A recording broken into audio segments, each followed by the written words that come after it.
Hi, Tom. So we're interviewing Tom Howley, mayor of the village of Greenwood Lake.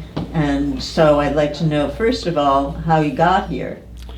To Greenwood Lake? Yeah, how you came to be in Greenwood Lake. Grew up in Brooklyn, 1971. My father and mother decided they wanted to live in the country. They actually came to Greenwood Lake on their honeymoon in 1957.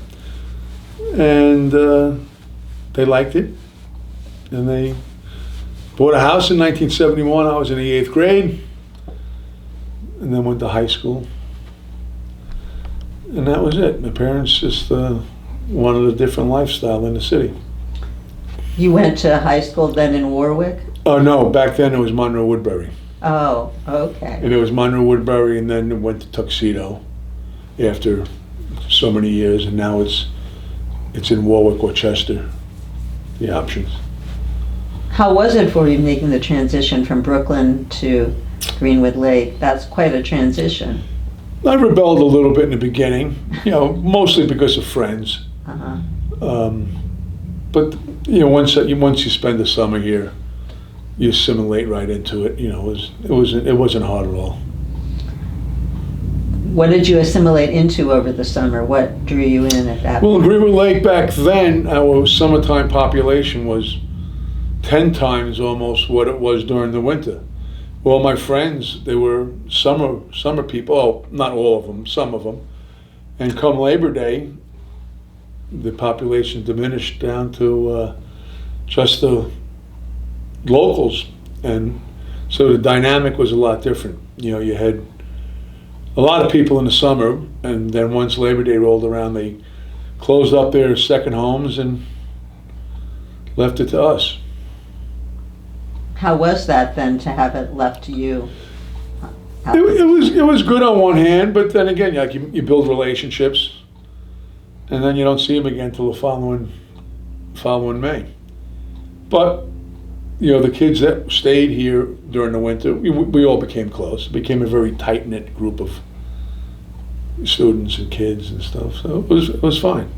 Was there any experience that you had as a kid that informed your directions as trustee member and then mayor? No, Yeah. not at all. Okay. So what sort of profession did you go into? I went into law enforcement.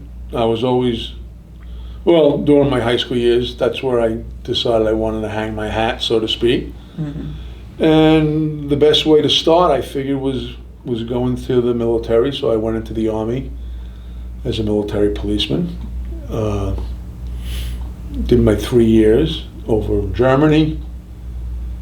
Then got discharged, came back, and I was waiting for to take tests, state trooper tests, city tests.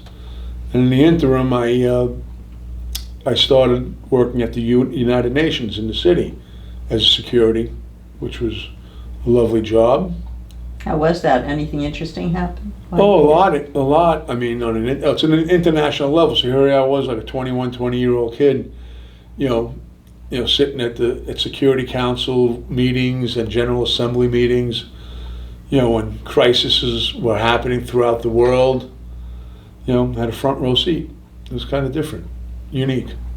Anything that impressed you happen that you'll always remember? Sure. Well, obviously you see a lot of heads of state, mm-hmm. which, as a young person, I think that's pretty nice to be around. I, shook Ronald Reagan's hand. At a young person, I saw the Pope a couple of times up close. Mother Teresa, I can show you some photos. I have her in my office. So it was different. I felt not many of my friends had that kind of opportunity. Any particular interesting interactions happen among? Yeah, well, my most interesting one subsequently was when I went on the New York City Police Department. Uh-huh. Was with Mother Teresa. I got to meet her, speak to her. I mean, for a while, and she's now a saint. Did she die? Yeah, she died. She died a long time ago. She died a while ago. Yeah. Yeah. But I thought she was a very interesting person and very holy. And What did you talk to her about? told her that I was Catholic, and I told her that my daughter was receiving her communion in a couple of weeks, and she actually gave me a medal from her pocket and blessed it and kissed it, and passed that on to my daughter from Mother Teresa. I mean, I think that in and of itself is pretty interesting. Does she still have it? Yes. How old is she now? My daughter, 42, 43, 43. Oh, okay. Yeah, no, she's not a kid anymore. Yeah. This goes back to the Yeah. mid-'80s, I guess. Yeah. So that was probably, out of everybody that I've met, she was probably the most. Like I saw the Pope, but I didn't get a chance to shake his hand or meet him. But Mother Teresa I was very close with. Did you have any conversations with her about anything in particular? No. She was. It was kind of general. I mean, when she came over here, what was nice about her, she didn't look for fanfare. She had a convent in the South Bronx. Relatively poor neighborhood. So she seemed so genuine that she didn't care about meeting. I feel she didn't care about meeting celebrities. She just wanted to be amongst people and help. The poor. That's what she was known for.